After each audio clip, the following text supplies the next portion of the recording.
Ceacht a trí, an tríú ceacht, cuid a haon, céirníní. Tá pádraig ina híar I gcathaoir os cóir na tine.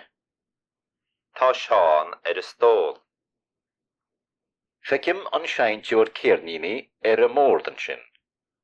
Thug tú éon cheirnín deas a bhhaile leat im líana. Thug.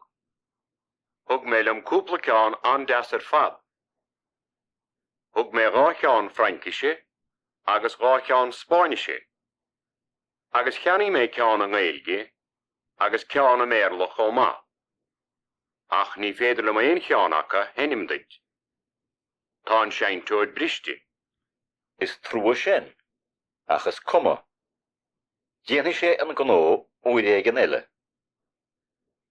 Tá riont agam ar héip an seo.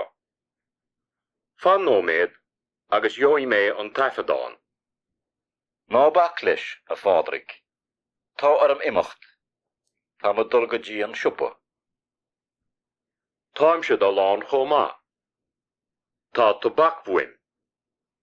Ar bhhaile tetín. Níor bha. Gur amach agad. Tá píp agam. Cuid a dó. Siniad Seán agus pádraig a cains le chéile os cóir na tine.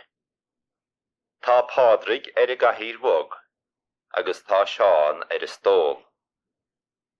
Thug pádraig cúpla céirnín an deas a bhhaile leis ó mhórí na Seorpa. Cheannaí sé dhá cheann sa Rank agus dhá cheann sa Spáin.